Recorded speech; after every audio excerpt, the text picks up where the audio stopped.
perkenalkan, nama saya Suci Nandasari. Di sini saya akan menjelaskan mengenai teks deskripsi. Yuk simak penjelasannya. Teks deskripsi adalah bentuk karangan yang melukiskan atau menggambarkan sesuatu sesuai dengan keadaan sebenarnya. Teks ini berisi rangkaian paragraf yang menggambarkan suatu tempat atau objek secara jelas dan terperinci, sehingga pembaca seakan-akan dapat melihat, mendengar, hingga merasakan apa yang ditulis atau dideskripsikan si penulis. Baik, selanjutnya kita memasuki ciri-ciri umum dari teks deskripsi. Nah, yang pertama, ia menggambarkan atau melukiskan suatu objek, bisa benda, orang, hewan, atau peristiwa. Yang kedua, penggambaran tersebut dilakukan sejelas-jelasnya dengan melibatkan panca indera. Ketiga, berusaha membuat pembaca seolah-olah merasakan, melihat, atau mengalami sendiri. Kemudian yang keempat, ia menjelaskan ciri-ciri objek seperti warna, ukuran, bentuk, dan keadaan suatu objek secara terperinci. Baik, selanjutnya ada struktur teks deskripsi.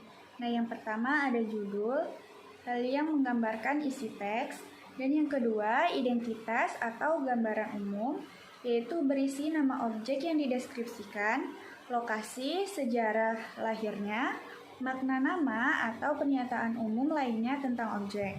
Dan yang ketiga ada deskripsi bagian, ini berisi perincian bagian objek, dapat berisi apa yang dilihat, didengar, atau dirasakan oleh penulis. Dan yang keempat yaitu kesimpulan atau kesan. Nah, ini bagian penutup yang berisi kesan dari penulis tentang hal yang dideskripsikan. Baik, selanjutnya ada kaidah kebahasaan dari teks deskripsi. Nah, yang pertama, menggunakan kata benda sesuai dengan topik yang dideskripsikan. Yang kedua, menggunakan frasa yang mengandung kata benda. Yang ketiga, mengandung kata sifat yang menggambarkan sesuatu. Yang keempat, mengandung kata kerja transitif untuk dapat memberikan informasi subjektif. Yang kelima, mengandung kata kerja atau perasaan dengan tujuan ialah mengungkapkan sebuah pandangan pribadi si penulis mengenai sebuah subjektif. Yang keenam, mengandung kata keterangan untuk memberikan sebuah informasi tambahan mengenai suatu objek. Dan yang ketujuh, mengandung bahasa kiasan berupa sebuah perumpamaan atau metafora. Adapun jenis-jenis dari teks deskripsi. Yang pertama, teks deskripsi spasial. Ini teks yang melukiskan tentang ruang atau tempat berlangsungnya suatu peristiwa. Yang kedua, teks deskripsi objektif. Ini merupakan teks yang menggambarkan suatu hal atau orang dengan mengungkapkan identitas orang tersebut. Dan yang ketiga ialah teks deskripsi subjektif.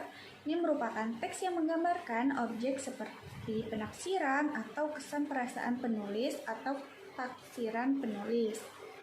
Di sini saya mengambil KD 3.1, yaitu mengidentifikasi informasi dalam teks deskripsi tentang objek, yaitu sekolah, tempat wisata, tempat bersejarah, dan atau suasana pentas seni daerah yang didengar dan dibaca. Dengan indikator pencapaian yang pertama, mendaftar ciri umum teks deskripsi dari segi isi dan tujuan komunikasi pada teks yang dibaca. Yang kedua, menuliskan ciri teks deskripsi dari aspek kebahasaan, atau kata umum, kata khusus, kata perincian, kata sifat, dan majas, teks deskripsi pada teks yang didengar dan dibaca. Dan yang ketiga, menentukan jenis teks deskripsi pada teks yang dibaca. Kemudian saya mengambil KD 4.1, yaitu menentukan isi teks deskripsi objek, yaitu tempat wisata, tempat bersejarah, suasana pentas seni daerah, dan lain-lain yang didengar dan dibaca. Dengan indikator yang pertama, memetakan isi teks deskripsi atau topik dan bagian-bagian pada teks yang didengar dan dibaca. Yang kedua, menjawab pertanyaan isi teks deskripsi yang dibaca. Baik, di sini saya mengambil contoh teks deskripsi dengan judul kucing. Adapun struktur teks deskripsi tersebut. Nah, yang pertama judul. Dari judul kucing sudah pasti teks tersebut menjelaskan secara umum tentang kucing. Yang kedua, identifikasi atau gambaran umum. Paragraf pertama dari teks menjelaskan gambaran umum kucing seperti terdiri dari berbagai jenis termasuk hewan mamalia karnivora dan sudah dikenal lama. Yang ketiga, deskripsi bagian. Penjelasan lebih terperinci mengenai kucing seperti ciri fisik dan famili. Dan yang keempat, simpulan atau koda. Di paragraf terakhir atau ketiga, penulis memberikan pendapat kalau kucing liar memiliki perkembangbiakan yang cenderung lebih cepat dari kucing ras.